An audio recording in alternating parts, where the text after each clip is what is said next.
Definition देखें जो आपकी बुक में साइटोस्केलेटन की डेफिनेशन लिखी हुई है, तो देखें आपकी बुक में जो साइटोस्केलेटन की डेफिनेशन लिखी हुई है वो ये है, द साइटोसोल, आपकी बुक में लिखा हुआ है the cytosol is organized into three-dimensional network of fibrous protein called cytoskeleton.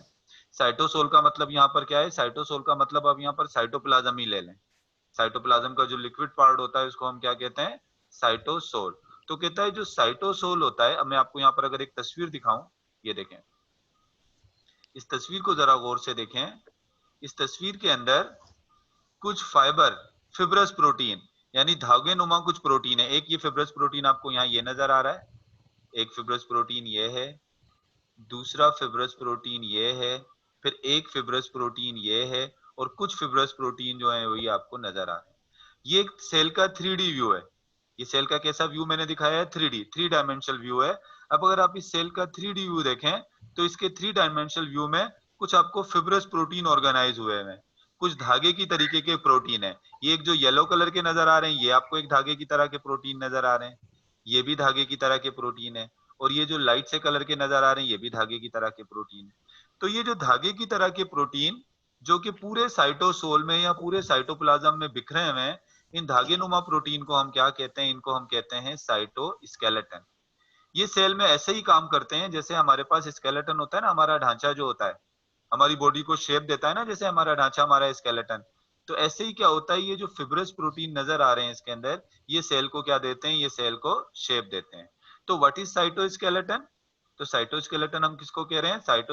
The cytosol. Cyto means, sol means ये साइटोप्लाज्म का लिक्विड पार्ट। मैंने आपको बताया था साइटोप्लाज्म का एक इस तरह का ये जो सॉलिड पार्ट है, ये क्या है? ये बेसिकली ये क्या है? ये है सेल ऑर्गेनेलिज। और सेल ऑर्गेनेलिज लिक्विड में मौजूद हैं, या सेल का जो लिक्विड पार्ट है साइटोप्लाज्म का, उसको हम क्या कह रहे हैं? साइटोसोल।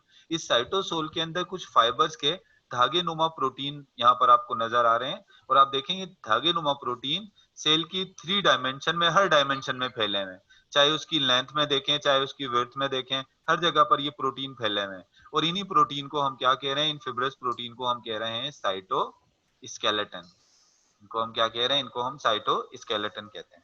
अभी कितने टाइप के साइटोस्केलेटन होते हैं? अगर हम साइटोस्केलेटन की टाइप देखें तो 3 टाइप के साइटोस्केलेटन होते हैं। इनमें से कुछ साइटोस्केलेटन ऐसे होते हैं जिनको माइक्रोट्यूब्यूल्स कहते हैं, कुछ साइटोस्केलेटन ऐसे हैं जिनको हम बेसिकली, जिनके लिए हम टर्म इस्तेमाल करते हैं माइक्रोफिलामेंट, और कुछ ऐसे हैं जिनको हम कहते हैं इंटरमीडिएट फिलामेंट।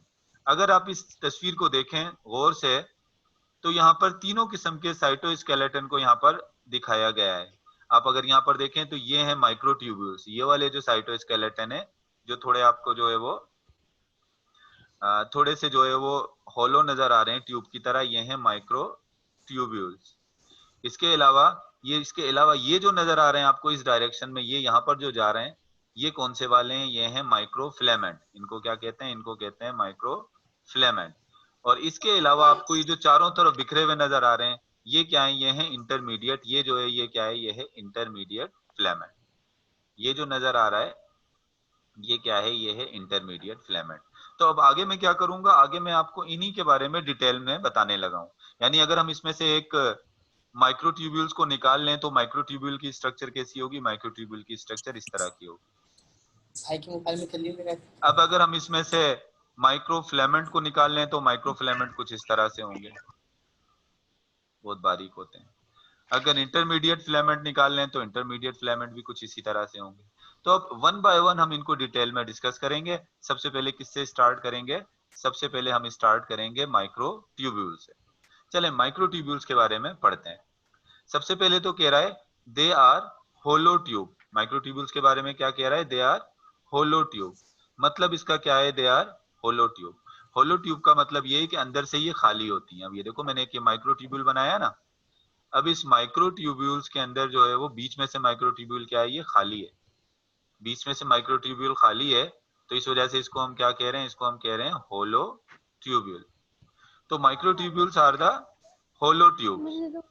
फिर दूसरा कैरेक्टरिस्टिक इसका देखें, होलो ट्यूब होने के साथ क्या होते हैं? They are composed of tubulin protein. ये किसके बने हुए होते हैं? ये जिन प्रोटीन के बने हुए होते हैं। मिसाल के तौर पे ये एक माइक्रोट्यूब्यूल्स है और इसके अंदर ये जो प्रोटीन है जिसका ये बना हुआ है, देखिए मैं यहाँ ये प्रोटीन बना रहा हूँ, ये जिन प्रोटीन का बना हुआ है माइक्रोट्यूब्यूल्स, इन प्रोटीन को हम क्या कहते हैं? इन प्रोटीन को हम कहते हैं ट्यूबुलिन।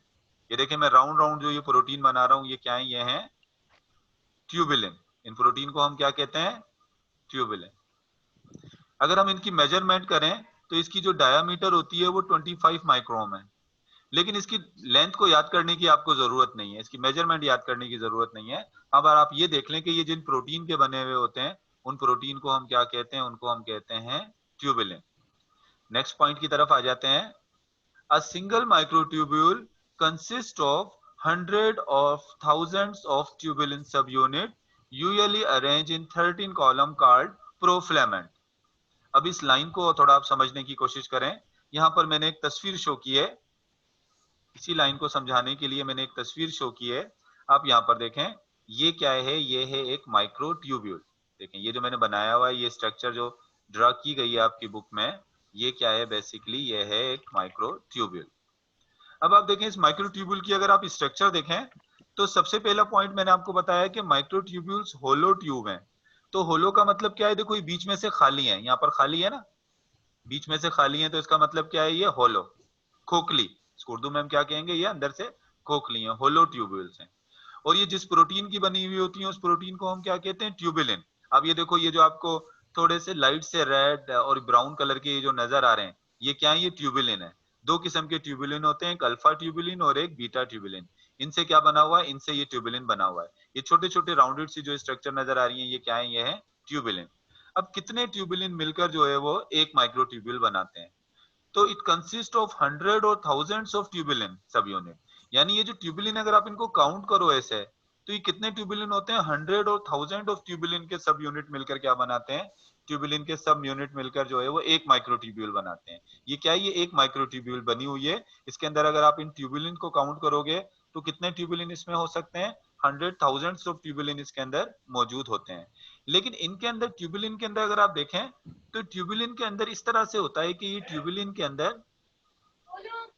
ये माइक्रोट्यूब्यूल्स के अंदर ट्यूबुलिन का ये एक कॉलम है। ये ट्यूबुलिन का कौन सा कॉलम हो गया? एक कॉलम। फिर ये ट्यूबुलिन का कौन सा कॉलम हो गया? ये होगा दूसरा कॉलम। ये देखो लाइन जो इलोंगेटेड चल रहा है, ये ट्यूबुलिन का दूसरा कॉलम हो गया। और ये ट्यूबुलिन का कौन सा कॉलम हो गया? ये ट्यूबुलिन का तीसरा कॉलम हो गया। अब कॉलम क्या है? देखो ये एक जो लाइन है ना ट्यूबुलिन की पूरी, यहां से स्टार्ट होके यहां तक ट्यूबुलिन की जो एक लाइन है, इसको एक कॉलम कह रहे हैं। फिर दूसरी लाइन जो है उसको क्या कह रहे हैं? दूसरा कॉलम कह रहे हैं। तीसरी जो लाइन है उसको हम क्या कह रहे हैं? तीसरा कॉलम कह रहे हैं। तो ये ट्यूबुलिन की जो बेसिकली जो माइक्रोट्यूब्यूल होता है, ट्यूब इट हंड्रेड और थाउजेंड ऑफ ट्यूबुलिन सब यूनिट, यानी ट्यूबुलिन के छोटे छोटे ये सब यूनिट होते हैं जो इसको बनाते हैं। Usually arrange in 13 column. ये कितने कॉलम में अरेंज होता है?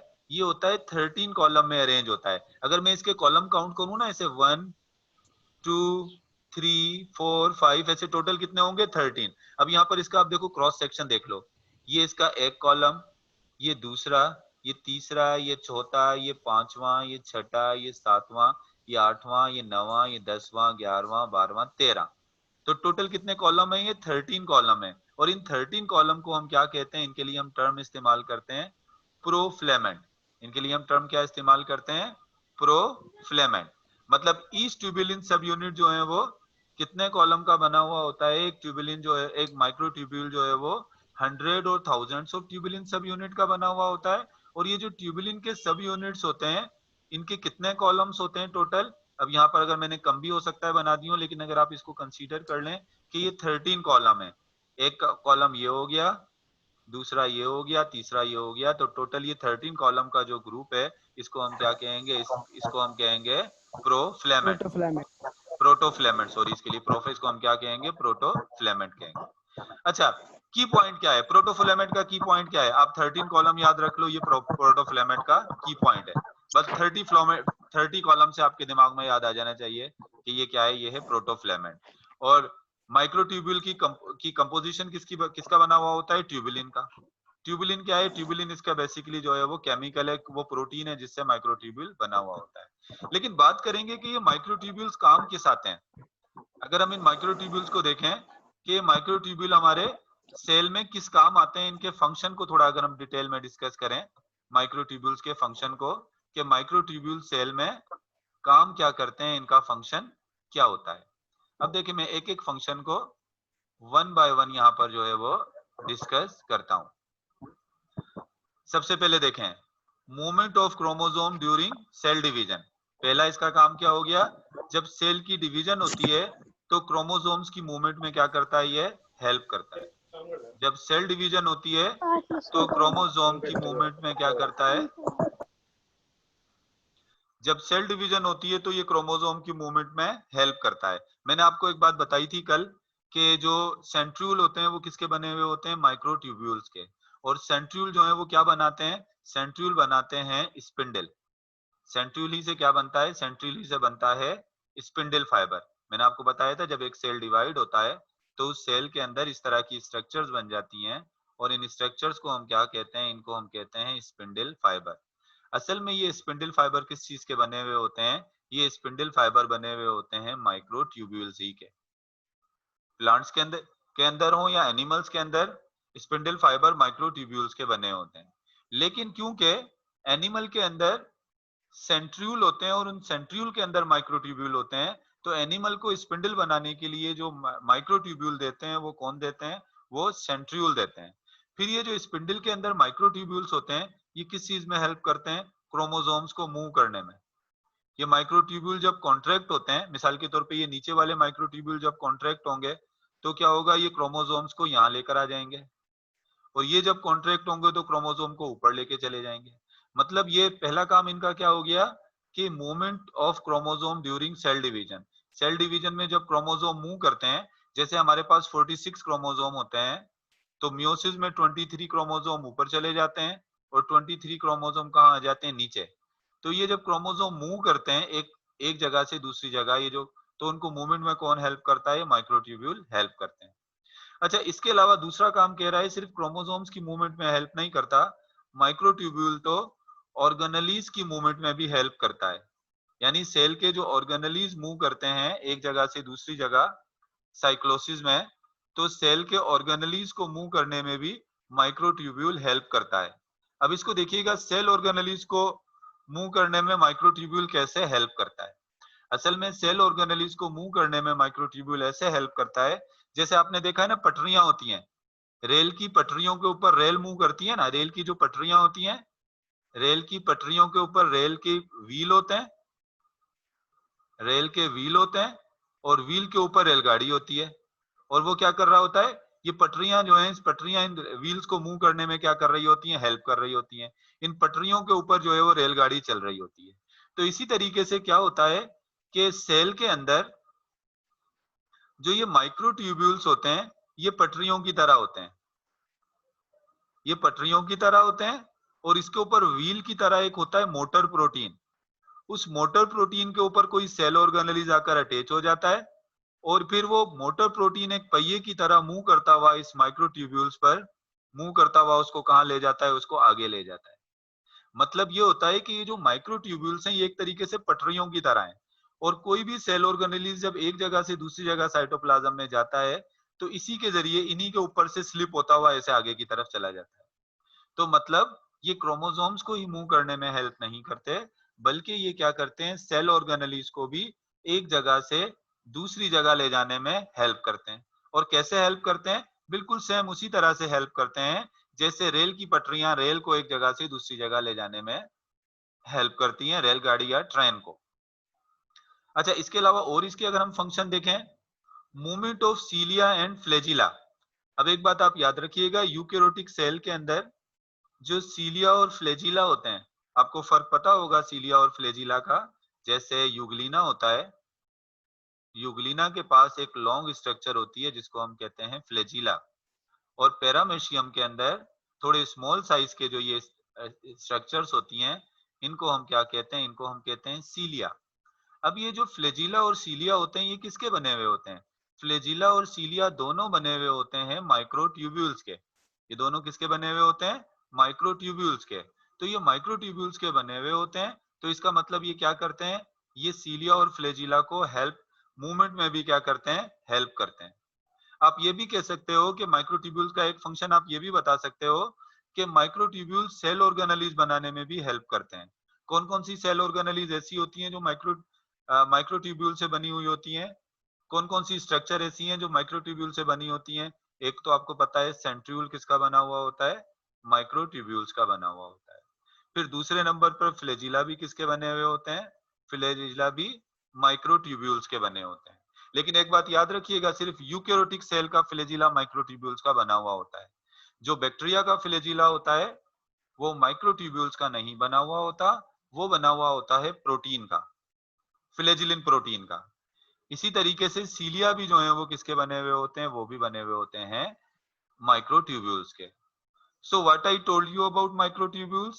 First of all, I told you that these microtubules are hollow structures. These are hollow tube-like structure, just like this. These are the hollow tube-like structure. After that, I told you that what is their chemical composition?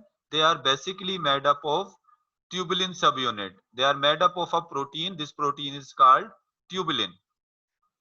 They are made up of tubulin subunit, means a small subunit of tubulin protein. And these tubulin protein are arranged in 13 columns. These 13 columns are called profilament. This row of 13 column is called profilament. After that, I told you about the function of microtubules. The main function of microtubule is movement. जैसे हमारा skeleton हमें movement में help करता है ना, तो इसका भी मेन फंक्शन यहाँ पर क्या है? It's main function is movement. Either it is the movement of chromosome, it help in the chromosomal movement, it help in organelles movement, and it also help in the movement of cilia and flagella. So it was all about microtubule. Microtubules के हवाले से कोई question है तो करें, उसके बाद फिर हम आगे चलते हैं. कोई क्वेश्चन है माइक्रोट्यूब्यूल्स के हवाले से? पूछें. सर जी पूछें. सर कौन कौन से स्ट्रक्चर्स माइक्रोट्यूब्यूल से बने होते हैं, एक दफा मैंने रिपीट कीजिएगा. आपको 3 स्ट्रक्चर बताई माइक्रोट्यूब्यूल से बनी हुई होती हैं. एक सेंट्रियोल, एक फ्लैजिला और एक क्या होते हैं? सीलिया. और अगर बात करें जब सेल डिवाइड हो रहा होता है तो फिर एक और स्ट्रक्चर आ जाती है जिसको हम कहते हैं स्पिंडल. और वो भी किसका बना हुआ होता है? वो भी माइक्रोट्यूब्यूल्स का बना हुआ होता है. ये स्ट्रक्चर जो है माइक्रोट्यूब्यूल्स की बनी होती है. आगे चलते हैं दूसरे साइटोस्केलेटन की तरफ. जी पूछें. सर साइटोस्केलेटन को सेल ऑर्गेनेल बोल सकते हैं? देखो मैं आपको बताऊं, आपकी बुक के अंदर तो नॉन मेम्ब्रेन बाउंडेड ऑर्गेनेलीज ही में साइटोस्केलेटन को, लेकिन साइटोस्केलेटन बेसिकली सेल ऑर्गेनेलीज उस तरह से सेल ऑर्गेनेलीज नहीं है. ये प्रोटीन के फाइबर्स हैं. बेसिकली क्या है? ये प्रोटीन के फाइबर्स हैं जो सेल में बिखरे हुए हैं. ये सेल ऑर्गेनेलीज बनाने में हेल्प करते हैं, लेकिन कुछ बुक्स के अंदर इनको non membrane bounded cell organelles में लिया हुआ है. वरना मैं आपको एक बात बताऊं, कुछ बायोलॉजिस्ट तो जिनकी मेम्ब्रेन नहीं होती ऐसी स्ट्रक्चर को सेल ऑर्गेनेलीज में काउंट ही नहीं करते. वो कहते हैं सेल ऑर्गेनेलीज बस वो होती हैं जिनमें मेम्ब्रेन होती है. अच्छा. लेकिन आपकी बुक में क्योंकि इसमें दिया हुआ है तो आपकी बुक के लिहाज से हम पढ़ेंगे. सही है ना? आगे चलते हैं. सही मोटर प्रोटीन क्या होता है? मोटर प्रोटीन तो आपकी बुक में तो नहीं, मैंने आपको ऐसे बताया. देखो क्या होता है. अब ये एक मोटर प्रोटीन है, ये एक माइक्रोट्यूब्यूल है. अब माइक्रोट्यूब्यूल एक पटरी की तरह होता है. अब ये एक सेल ऑर्गेनेलीज है. चलो राइबोसोम है, इसने मुंह करके एक जगह दूसरी जगह जाना है, तो उसके लिए एक व्हील की तरह एक मोटर प्रोटीन होता है जो इसके साथ अटैच होगा. किसके साथ? इस माइक्रोट्यूब्यूल्स के साथ. और फिर ये मोटर प्रोटीन जो है वो स्लिप होगा किसके ऊपर? इस माइक्रोट्यूब्यूल पर. और उसके साथ ही क्या करेगा? ये जो है वो इस सेल ऑर्गेनेलीज को भी मूव करवाएगा. यानी जैसे रेल की पटरी होती है ना, रेल का जो डिब्बा होता है वो एक तरीके से सेल ऑर्गेनेलीज है. वो क्या है? Cell organelles. और रेल के नीचे जो ये व्हील लगे हुए हैं, पहिए जो होते हैं, ये क्या है? ये मोटर प्रोटीन है. और नीचे जो पटरी है वो पटरी क्या है? पटरी बेसिकली माइक्रोट्यूब्यूल है. तो बेसिकली ये दोनों इस पटरी पे मूव कर रहे हैं ना. तो इसी तरीके से सेल ऑर्गेनेलीज भी जो है वो किस पर मूव करते हैं? माइक्रोट्यूब्यूल्स पर जो है वो मूव करते हैं. आगे चलें. सर जी ये मोटर प्रोटीन बना किससे होता है? ये मोटर प्रोटीन जो है वो बेसिकली ट्यूबुलिन प्रोटीन की एक मॉडिफाइड फॉर्म होती है जिसका ये बना हुआ होता है. सही है ना? लेकिन मोटर प्रोटीन मैंने आपको एक एक्स्ट्रा नॉलेज दे दी है, इसकी इतनी डिटेल में जाने की जरूरत नहीं है, तो मैंने आपको समझाने के लिए बता दिया. आपकी बुक में नहीं है. जो चीजें बुक में है या ऐसे उसको ज्यादा फोकस करें. ये मैंने जस्ट आपकी नॉलेज के लिए एक चीज शेयर की थी, आपको समझाने के लिए. इसको इतना याद रखने की जरूरत नहीं है. अच्छा अब इधर देखें. दूसरे नंबर पे है microfilament, they are solid strand. अब देखो दोनों में फर्क क्या है, वो जो माइक्रोट्यूब्यूल था ना, माइक्रोट्यूब्यूल तो होलो था,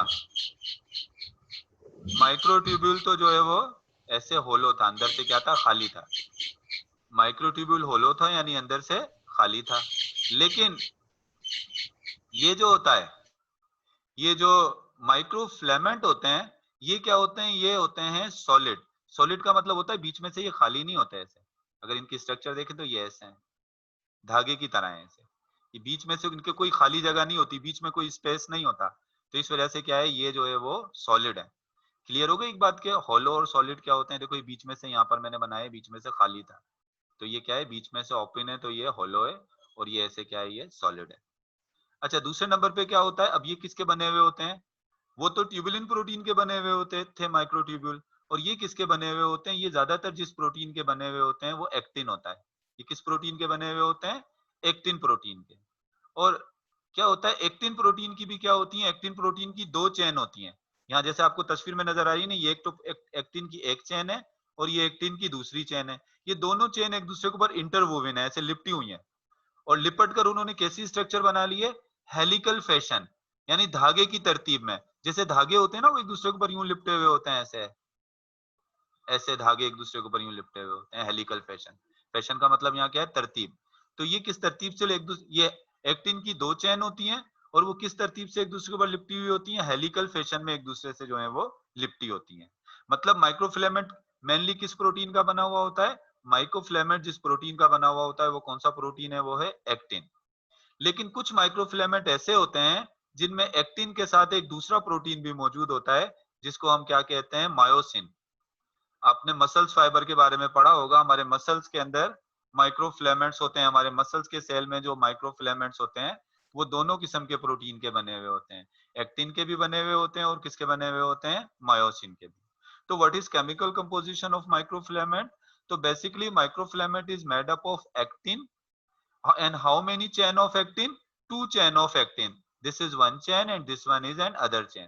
ये दो चैन होती हैं एक्टिन की, दोनों एक दूसरे पर क्या होती हैं, इंटरवोवन होती हैं, एक दूसरे के चारों तरफ धागे की तरह लिपटी हुई होती हैं। लेकिन कुछ के अंदर क्या होता है, कुछ माइक्रोफिलामेंट्स में इनके साथ एक दूसरा प्रोटीन भी लगा हुआ होता है, जैसे ये मैं दूसरा प्रोटीन भी बना देता हूँ, और ये प्रोटीन कौन सा है, ये है मायोसिन। अब माइक्रोफिलामेंट के काम देख लेते हैं, इसके फंक्शन क्या है। They perform function of muscle contraction.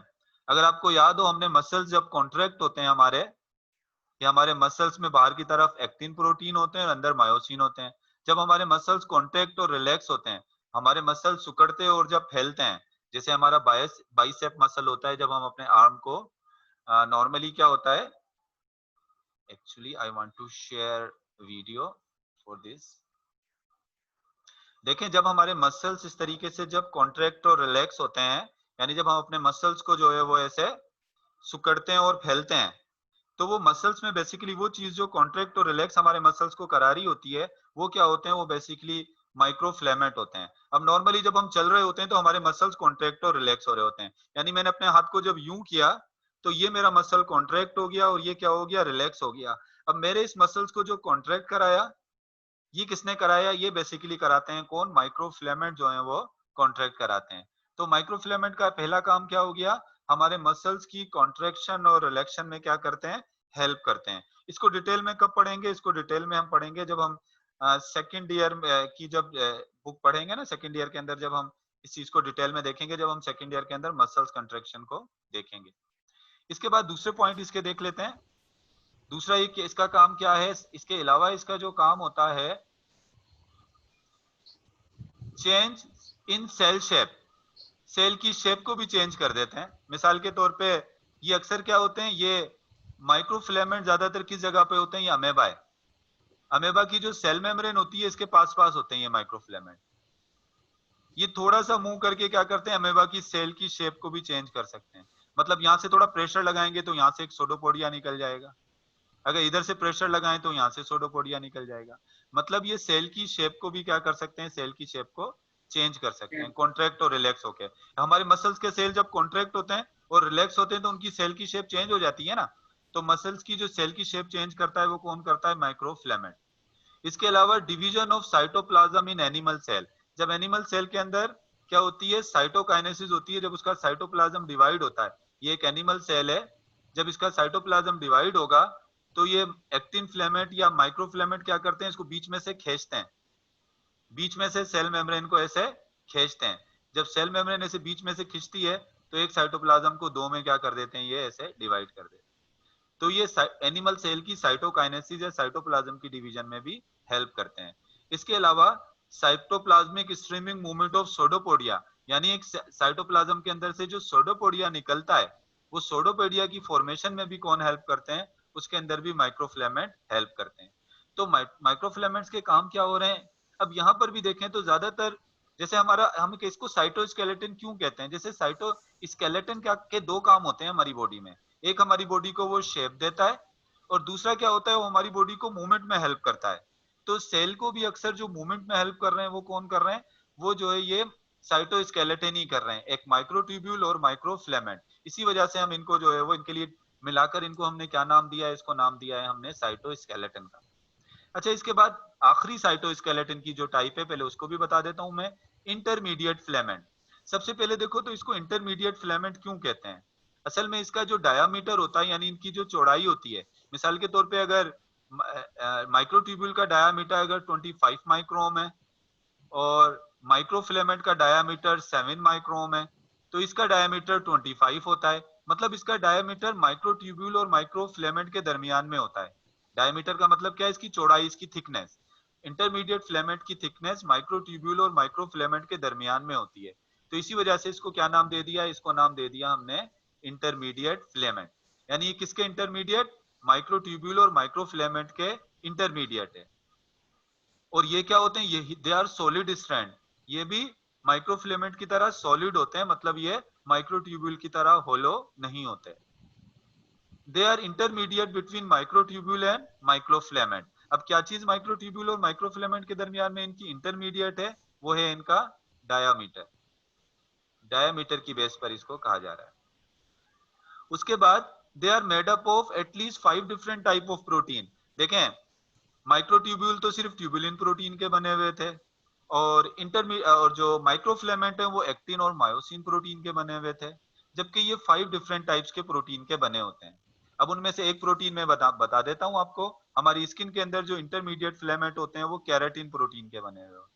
वो किस प्रोटीन के बने हुए होते हैं, केराटिन। इसी तरीके से डिफरेंट टाइप के प्रोटीन होते हैं जिससे ये बने होते हैं, लेकिन आपकी बुक में इन प्रोटीन्स के नाम नहीं शो किए गए। ये मैंने शो किया एक इंटरमीडिएट फिलामेंट, देखें ये प्रोटीन्स हैं जिनसे ये इंटरमीडिएट फिलामेंट बना हुआ है, और ये जो है वो इस तरीके से ये इसके प्रोटीन्स हैं, और ये कहीं सॉलिड नहीं है, बीच में से कहीं से भी कोई खाली जगह नजर नहीं आ रही, तो ये सॉलिड स्ट्रैंड है। इसके फंक्शन देखें, इसके फंक्शन देखने से पहले एक चीज याद रखें, unlike cytoskeleton intermediate filament do not assemble and disassemble, therefore कहता है जैसे माइक्रोट्यूब्यूल्स होते हैं ना, वो असेंबल और डिसअसेंबल हो सकते हैं, यानी एक दूसरे के साथ मिल भी सकते हैं, फिर एक दूसरे से अलग-अलग भी हो सकते हैं, करीब भी आ सकते हैं, एक दूसरे से अलग भी हो जाते हैं। असेंबल का मतलब क्या होता है, मिल जाना, और डिसअसेंबल का मतलब क्या है, एक दूसरे से फिर सेपरेट हो जाना, ब्रेक हो जाना, मिल जाना। लेकिन ये ऐसा नहीं करते, ये जैसे अब एक दूसरे से अगर ये मिले हुए तो ऐसे मिले हुए ही रहेंगे, ये डिसअसेंबल नहीं होंगे, एक दूसरे से अलग नहीं होंगे, ये टाइट बॉन्डिंग बनाकर रखते हैं आपस में। ये असेंबल और डिसअसेंबल नहीं होते। अब जब ये असेंबल और डिसअसेंबल नहीं होते, हमेशा एक दूसरे के साथ ऐसे ही बिल्कुल अटैच रहते हैं, तो इसका फायदा क्या होता है, it maintain the cell shape, इसकी वजह से सेल की शेप मेंटेन रहती है। जैसे हमारी हड्डियां होती है ना, हमारी हड्डियां थोड़ी हार्ड होती हैं, तो उसकी वजह से क्या होता है, उसकी वजह से हमारी बॉडी की शेप मेंटेन रहती है। हमारी बॉडी की शेप किसकी वजह से होती है, हमारी बॉडी की शेप जो है वो हड्डियों की वजह से है, क्योंकि हड्डियां हार्ड होती हैं, वो असेंबल और डिसअसेंबल नहीं होती कि बनती रहे और फिर दोबारा हो जाए, तो अपनी एक प्रॉपर उनकी शेप होती है, तो उसी की वजह से हमारी बॉडी की भी शेप रहती है। तो ये सेल की शेप कौन देता है, सेल की शेप देता है इंटरमीडिएट फिलामेंट। सपोर्ट और इसके अलावा अटैचमेंट ऑफ मसल्स। देखें, जो मसल्स होते हैं नॉर्मली, हमारे मसल्स जो हैं वो किसके साथ अटैच होते हैं, हमारे मसल्स हमारी बोन के साथ जो अटैच होते हैं वो किसके जरिए अटैच होते हैं, उसको हम कहते हैं टेंडन। टेंडन भी इलास्टिक फाइबर्स के बने हुए होते हैं, और उनमें क्या होते हैं, उनके अंदर भी बाज़ दफा जो है वो इंटरमीडिएट फिलामेंट्स मौजूद होते हैं। या ये कह लें कि हमारे मसल्स को अटैच करने में, हमारी मसल्स को बोन के साथ अटैच करने में कौन हेल्प करते हैं, वो हेल्प करते हैं इंटरमीडिएट फिलामेंट। और सपोर्ट नर्व सेल प्रोसेस, यानी न्यूरॉन होता है, न्यूरॉन के अंदर से जो प्रोसेसेस निकल रहे होते हैं, मतलब हमारे न्यूरॉन के अंदर से मिसाल के तौर पे ये एक्सॉन निकलता है, न्यूरॉन के अंदर जो एक प्रोसेसेस निकल रहे होते हैं उनमें से एक प्रोसेस होता है ये एक्सॉन। तो ये इंटरमीडिएट फिलामेंट क्या करते हैं, इस एक्सॉन को चारों तरफ से सपोर्ट करके रखते हैं। ये हमारे एक्सॉन का साइज बहुत लॉन्ग होता है, ऐसे प्रोसेसेस होते हैं बहुत लॉन्ग साइज होता है, तो उनको चारों तरफ से सपोर्ट करके जो है वो कौन रखते हैं, उनको एक शेप में रख के सपोर्ट कर रखते हैं इंटरमीडिएट फिलामेंट। तो it was all about intermediate filament. What I told you about intermediate filament, they are solid like microfilament, they are solid, their diameter is intermediate between microtubule and microfilament, that's why they are called intermediate filament. And what is their chemical composition, they are made up of more than 5 different types of protein. What is their function, they maintain the cell shape, they help in the attachment of muscles, they also support the processes, means axons of neuron. And how they different from microtubule and microfilament, microtubule and microfilament can assemble and disassemble, मिल भी सकते हैं और एक दूसरे से break down भी हो सकते हैं, लेकिन ये इस तरह से नहीं करते। तो अब देखें, जिस तरह हमारे स्केलेटन के दो काम होते हैं मेन, एक हमारी मूवमेंट और दूसरा क्या होता है, हमारी बॉडी को शेप देना या सपोर्ट करना। तो ये देखें यहाँ पर भी जो तीन किस्म के मैंने आपको साइटोस्केलेटन बताए, माइक्रोट्यूब्यूल्स, इंटरमीडिएट फिलामेंट और इसके अलावा माइक्रोफिलामेंट, तीनों देखें ज्यादातर काम क्या कर रहे हैं, एक मूवमेंट का काम कर रहे हैं, एक शेप देने का काम कर रहे हैं और तीसरा सपोर्ट का काम कर रहे हैं। That's why we call them cytoskeleton. ये चीज इनकी स्केलेटन से रिजेंबल करती है। Now ask question. सर जी सही, आपने कहा था कि सेल की शेप को मेंटेन करते हैं, तो ये सिर्फ यूनिसेलुलर में होता है या फिर मल्टीसेलुलर में भी होता है? दोनों में होते हैं, यूनिसेलुलर में भी, मल्टीसेलुलर। जैसे हमारी स्किन के सेल हैं, अब हमारे स्किन के सेल को अगर आप अलग से निकाल लोगे, उसकी एक खास शेप है ना, तो उसको मेंटेन करके कौन रखेगा, उसको रखते हैं ये इंटरमीडिएट फिलामेंट। दोनों में होते हैं। और सर जी पूछें। सर ये 5 डिफरेंट प्रोटीन्स कौन से होते हैं, उनके नाम अब क्या हैं? देखिए, मैंने एक प्रोटीन का आपको नाम बता दिया, कैरेटिन, हमारी जो स्किन के अंदर होता है, जो आपकी बुक के अंदर है। इसके अलावा मजीद प्रोटीन के आपको नाम याद करने की जरूरत नहीं है, जो आपकी बुक में है ना चीज, बस वो याद करें, क्योंकि उसमें फिर आप कंफ्यूज हो जाएंगे, आपके पास और भी बहुत सारी चीजें याद करने के लिए हैं। और कुछ में तो ये कुछ में इनमें कुछ इंटरमीडिएट के अंदर कुछ क्या कहना चाहिए, ट्यूबुलिन टाइप के भी कुछ प्रोटीन मौजूद होते हैं। तो नॉर्मली आप ये याद रखें। और पूछें सर, ये लास्ट फंक्शन रिपीट कीजिएगा। Support of nerve flow processes. देखो नर्व प्रोसेसेस क्या होते हैं, हमारे जो न्यूरॉन होते हैं, हमारे न्यूरॉन में से कुछ अपेंडेजेस निकल रहे होते हैं, ये पता है ना न्यूरॉन में से कौन से, एक तो डेंड्राइट्स होते हैं और दूसरे प्रोसेस क्या निकल रहे होते हैं, एक्सॉन। तो अक्सर क्या होता है, ये एक्सॉन को चारों तरफ से सपोर्ट करके रखते हैं, एक्सॉन की चारों तरफ मौजूद होते हैं तो उसको सपोर्ट करके रखते हैं। तो इस वजह से कहा जा रहा है नर्व प्रोसेसेस को भी जो है वो क्या कर रहे हैं, ये सपोर्ट कर रहे हैं। अच्छा, एक और स्टूडेंट, मेरी अनाउंसमेंट थोड़ी सी सुन लें। वो स्टूडेंट जो सेकंड ईयर की बुक को भी साथ में भी स्टार्ट करना चाह रहे हैं या सेकंड ईयर की बुक के लेक्चर लेना चाह रहे हैं, तो 8:30 बजे मैं आपको टाइमिंग बताऊंगा। ये तो हमारे पास एक दफा फिर सेकंड ईयर की बुक रिपीट होगी, वो तो मैं फर्स्ट ईयर के बाद सेकंड ईयर की बुक रिपीट कराऊंगा। लेकिन वो स्टूडेंट जो साथ में सेकंड ईयर की बुक भी पढ़ना चाह रहे हैं, तो वो मुझसे 8:30 बजे या 8:30 बजे क्लास होगी, सुबह के टाइम 8:30 बजे क्लास, वो क्लास वो स्टूडेंट अटेंड कर सकते हैं अगर चाहें तो। आप 12 बजे क्लास रख सकते हैं टाइमिंग? नहीं, 12 बजे का थोड़ा प्रॉब्लम हो जाता है। अब ये क्लास आपकी एक एक्स्ट्रा क्लास है, ये तमाम स्टूडेंट के लिए कंपलसरी नहीं है ना। वैसे तो मैंने आपको सेकंड ईयर की बुक बतानी है, पढ़ानी है, लेकिन वो स्टूडेंट जो थोड़ा और ज्यादा पढ़ना चाह रहे हैं, वो थोड़ा जल्दी दो चीजों को साथ कवर करना चाह रहे हैं, तो 8:30 बजे क्लास होगी मंडे से, और वो क्लास 8:30, क्योंकि बहुत